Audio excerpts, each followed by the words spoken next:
Here's how to really cash in on this year. Number one, get serious. Life is serious. We call it life or death. Somebody asked me one time if I had a good description of life. I said, yes, I think I've got a good one. Life is the struggle to keep death at a respectable distance. Death seems to want to move in prematurely. If you want to live a good, long, flourishing life, you got to push back. You can't just give in. You got to push back. And we're dealing with some serious matters here. So we can't just, tell the latest 10 jokes and just go home. We're not here to entertain. We're here to instruct. We're here to grow. We're here to learn. We're here to get the best we possibly can. Serious. Life is serious. The future is serious.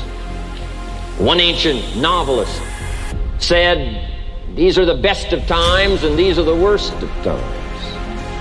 And for some of those who came across this platform at the extravaganza, $1 million a year incomes, for them, it's the best of times. But I want you to know that while they're getting the diamonds and the millions, there are a lot of people around the world, for them, it is the worst of times. The best of times and the worst of times. That's called serious matter.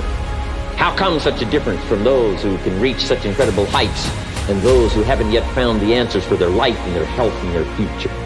We just have to ponder that and let that give us a note of seriousness, a note of seriousness. It's serious whether you win or lose. It's serious whether you succeed or fail. It's serious whether you've got a good future carved out for yourself or you do not have. These are serious matters. Matters of the heart are serious.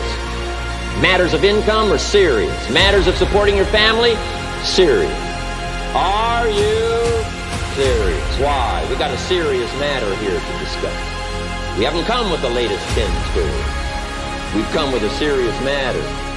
And I want you to take on that serious tone. You've got some serious products that answer a serious need out there in the marketplace. And I'm asking you to take it serious. Take your own future serious. What you can do for your family, take it serious. Here's number two, get smart. That's what these journals are for. That's what pad and pencil's for. That's what taking notes is for. See if you can't increase your ability to comprehend ideas, information that can be life-transforming. Don't miss the opportunity to learn. Take a good key phrase home. Use it in your training. Don't be lazy in learning. Don't be casual in learning. Get smart. Here's a couple of parts to it. Number one, your own personal experience. Right? If you've had a bad week, just sit down and ponder that for a while. Study it. See if you can't pick up some ideas from a poor week and then make a better week. Okay? Learn from your own experiences. One way to learn to do it right is do it wrong. I mean, that's one way to learn to do it right. Do it wrong. Now, the key is don't let it take too long. If you've done it wrong for a year, we suggest that's long enough. You don't need another year just to prove a point. No, 1 year's enough. Learn from your own experience, right? The possibility for life change starts with education. Don't be lazy in learning. Don't be lazy in picking up the ideas. Don't be lazy in learning from your own experience. Learning is the beginning of wealth. Learning is the beginning of life change. Some people want to start with motivation, but you don't start with motivation. Somebody says, just motivate this guy, he'll be all right. The answer is no, probably not. If a guy's an idiot, you motivate him, now you've got a motivated idiot. So education, get smart. Don't miss the training class. You say, well, I've already been to one of those classes. I've already heard it. Got a good phrase for you to take home. That's no sign you got it. Just because you've listened to those millionaire tapes one time is no sign you've got it. I'm asking you to listen to them over and over and over. I'm asking you to dedicate yourself to a new level of learning. Study, learn, grow, change, develop. Never let it be said you didn't learn. Right? If you want to solve your problems, you got to learn. If you want to take advantage of an opportunity, you got to learn. Here's number three. Get going. You got to get going. You got to take action. The disciplines is the miracle process. And here's how to get the miracle of your future going as far as disciplines are concerned. Number one, do what you can. You might go home and set a whole new pace for yourself, and we call it cleaning up neglect. Should walk around the block, could walk around the block for your good health. Don't walk around the block. See, you're on the wrong track. Should read, could read, don't read. On the wrong track. Should call, could call, don't call. On the wrong track. Could change, should change, don't change. You're on the wrong track. Letters you haven't written, conversations you haven't had with your family, somebody you should sit down with when you get back home, get that job done. Don't let neglect destroy your days, destroy your life, and destroy your future. Go back and do what you can. Pain is temporary. It may last for a minute, or an hour, or a day, or even a year. But eventually, it will subside, and something else will take its place. If I quit, however, it will last forever. Listen to me, I'm telling you as I leave. I was homeless for 2.5 years. And the problem with most of you, you never felt no pain before. Y'all spoiled. Y'all spoiled. Some of y'all spoiled. Just bottom line. Your parents have done everything for you. You never had to do nothing for yourself. You're spoiled. We're going to keep it real tonight. Some of you are spoiled brats. Every time you ever got in trouble, somebody in your house got you out of it. Every time you've done something you're not supposed to do, people say, Eric, your mother's a tyrant. You're right. She kicked me out. You're right. She's mean, but she developed a man because she put me out there and said, you're going to have to grow up. And some of you have never learned to grow up. And so every time something get hard, you quit. You call mama. I dare you to take a little pain. I dare you. I dare you not to go home. Somebody said, I don't go home, I feel bad. Go through it. You ain't going to die. At the end of pain is success. You're not going to die because you're feeling a little pain. I'm not eating like I eat at home. That's why you're about to go to the next level, because if you keep eating like you ate at home, you'll keep being a boy or a girl. It's time to become man, woman. So don't worry about a little pain. My greatest asset is I was homeless, so I can't feel a whole lot of pain. I've already been alone. Not a whole lot of hurt I can feel on a little patient, on a little test. So I leave you, listen to me. We have gotten to a point where it's midterms and we're moving forward. The days of you getting money, I'm not saying we quitting, but I'm saying the day has got to go from external to internal.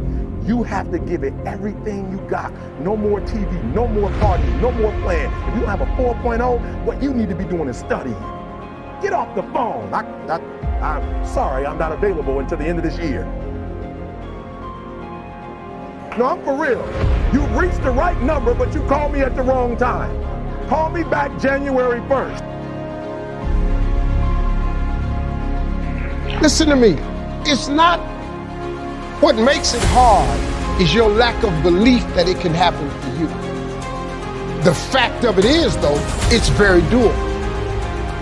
See, but you got to change, though. If you keep doing what you've been doing, you're going to keep getting what you've been getting. So if you're at a place in your life and you ain't happy with it, you have to change some things. But you have to make a conscientious decision that you're going to change. And it's not dependent on anybody else. It don't matter what your mama think. It don't matter what your coworkers think. It don't matter what your siblings think. It don't matter what your children think. It don't matter. They have nothing to do with it. This decision is yours and yours alone. It's two people born in a hospital every day. It's a person that's born in a hospital that's gonna get a job, and somebody born in a hospital that's gonna give them a job. You get to decide which one you're gonna do. You get to decide. Let me tell you something. You get to decide if I'm gonna be rich, poor, mediocre, plentiful, happy, sad. You have a decision to make. Your mind, all right, here we go. This is the teaching moment. Let me give you this so you can get on with your 2019. You walk in the house, you pick up the remote control. Let me teach you how this works. And you press the power button. When I told you 2019 will be the best year of your life, but you have to claim it. You have to expect it to be the best year of your life. You have to live your life with the expectation that great things are coming your way. And that's how it works. Now let me teach it to you. You grab your remote, you press the power button. What do you expect to happen? You expect the TV to come on. Guess what? It come on. If you want to see Sports Center channel 46, and you press 46 and OK or select, what do you expect to come on your TV? Sports Center. And guess what show up? Sports Center. They got the concept of creating a remote from the Bible. See, God is tied to all of this. You better understand what I'm trying to tell you. The Bible says a man is as he thinketh. God created us in his image. God thought of this world. He thought of it, so he created it. So he made you just like him, that your thoughts can create things. He made you just like him. Now you can't go make earth and heaven like he did, but you can make a better world for yourself. There is a scripture, Habakkuk 2:2. It says, write the vision and make it plain, so that he who reads it will run to it. And even though it tarry means take a long time, wait for it, for surely it will come at an appointed time. That's in the Bible. That ain't in the rich people's copy.